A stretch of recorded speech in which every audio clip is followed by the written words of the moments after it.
Eric is going to be headed back to Liberia next month. Yeah, on the 26th specifically. So we wanted to give you an update. There are some really strategic things going on in Liberia. Just to kind of set this up, 8 years ago we met Eric, and He's going to eat free food, actually. he came to eat free food. This is why we do this. And he came to the baptism barbecue. That's where we met. He said, "Can we get together?" I put him off as long as possible. Most of the time that works. Yeah. It didn't work that well with you. My problem was $400. Yeah, we never did give you that $400. But we did enter into a relationship that is doing such great things in Liberia and among the Liberian people. And there's been a lot of strategic development and adaptation that's going on. And so first, let me just say that, I'll let you say, what was your first vision for what you wanted to do in Liberia? Well, the first vision was after the Civil War ended in Liberia, early in 2004, was to move into Liberia and start building schools for children because they have no future without education. So we wanted to start with education, but there was no infrastructure, there was no school. Back in 2004. So my initial vision was, okay, it would be great that we can build schools, give them the opportunity to go to school. So let's start building schools, bring in some supplies from the States, try to pay the teachers' salaries from America, pay the kids' school fees from America. Everything should come from America for now. Of course, absolutely, right. We have an unlimited amount of resources. Whatever you need, we'll just ship right over, right? That's right. That's right. That was the initial vision, yeah. But that has changed. That has changed. Yeah. Actually, one of the reasons it changed is because there was such success. Right. You built how many schools? We built a total of 14 schools, but I'm in charge of 4 out of the 14. The rest of the other schools are managed by other mission organizations and individuals. We're happy to build it, and they provided the funding for that, so we built it and handed it over to them. So the ones you're responsible for, how many kids, how many teachers? Total of 3,000 children across the country. We have one in the center, one in the north, one in the west, and then one in the south. Now, you've told me it's not enough to just educate a kid and make him smarter. Oh, yeah, I think educating the mind without educating the heart is no education at all. And that's the piece that we want to bring on board, the heart. Giving them the importance of work. Because work is worship, where you can work and be able to pay tithes and offering and bless somebody else. That is a form of worship, and we want to introduce that piece. Well, we sort of joked a little bit about how you stretched the resources of the West. When we were building schools, paying for teachers, as you grew more and more, it got more and more difficult to see that being able to expand. Yeah, it was a very difficult thing. I couldn't figure out how we were going to sustain this thing long term. Because one day I'm going to get tired like you, we're going to get old and retired. We're going to get old. We're going to get old and retire. And then what happens if we don't teach them how to do these things for themselves? Then it'd be a big problem. So I started thinking about that, and I said, you know what? The only way out of this is to create some local sustainability program that we help them, show them how to do these things for themselves, so that when we get out, it will still be up and running. Okay, so tell me how it works.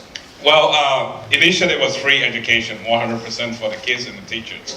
So 3 years ago, our budget back then was around $80,000 to $100,000 a year to pay all the teachers' salaries and keep everything. So I thought that, okay, you know what, everybody need to have a skin in the game here. These people, we are no longer going to Civil War. The war has ended about 12 years ago. There's a need for them to make some contribution locally towards their own education and development.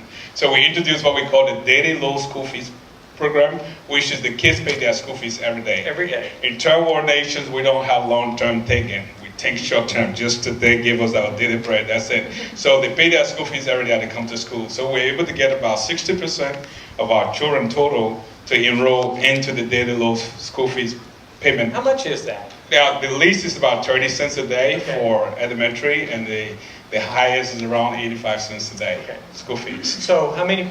60%. Okay, so way to that. 60% are able to pay their way. Right. So then what? then we still got 40% to take care of. Yeah. So I didn't want to come back to you guys again and say, hey, we got 40%. So we came up with this idea through God's wisdom to introduce what we call cash crops and livestock for education program.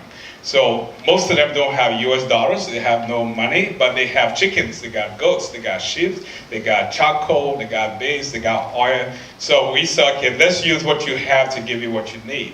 So we have a barter system here. You bring some chickens, you gotta go to school. So at Charlie Elementary School, we bring about 16 chickens for the whole year. So 8 chickens per semester, and then we convert the chicken into cash and bring the money back to the school to pay the teachers' salaries. So we are still using that. So we're able to get 20% again to enroll into the cash crops and livestock for education. One goat, we send it to school for the entire year, and they have the goats. You can't do that here, right? No. Well, I wish we could, but we can't. I don't think Americans are ready for that right now. No. So lots of chickens, though. Lots of chickens. So 20% you've got enrolled into that program. The good thing about it now, people are becoming more responsible. They are now beginning to take care of their chickens more. Everybody's make sure your chickens are safe because they're going to help you pay the school fees. So parents that were just getting free lunch, now they get to come and we give them chicken to go and raise. If you don't have any chicken to raise, we give you a chicken to raise so that you have school fees to pay come next year. Yeah. So we have a lot of chickens in the community like that in so many homes. So when you come the next time to Liberia, we'll be killing some chickens for you. Okay, so I'm on my way.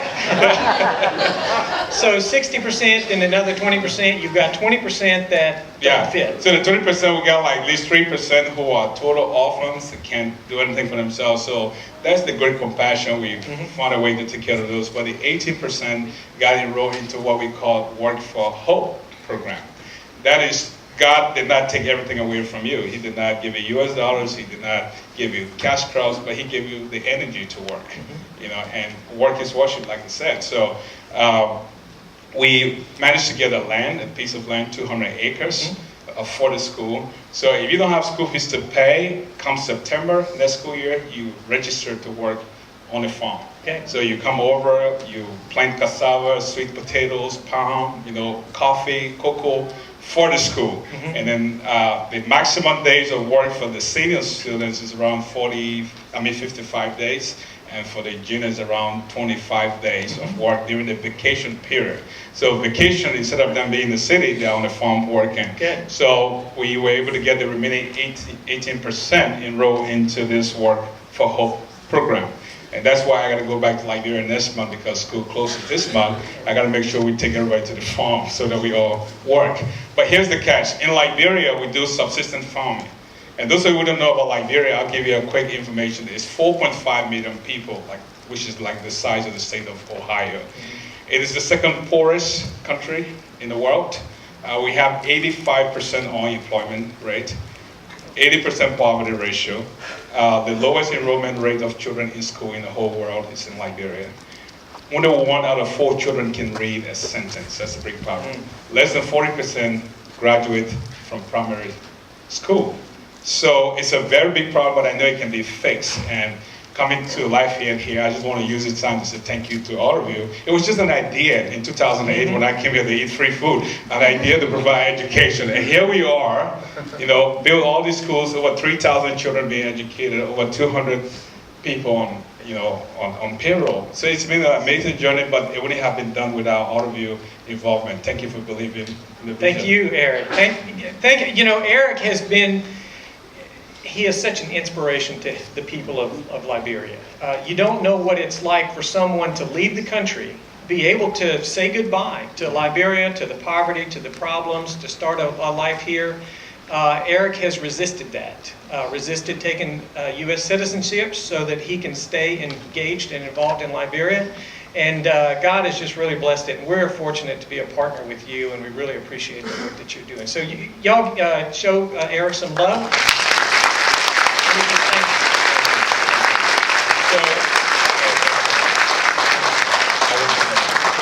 Yeah, this is the part where you have to leave and or we can just let Dennis preach the sermon next time or something like that.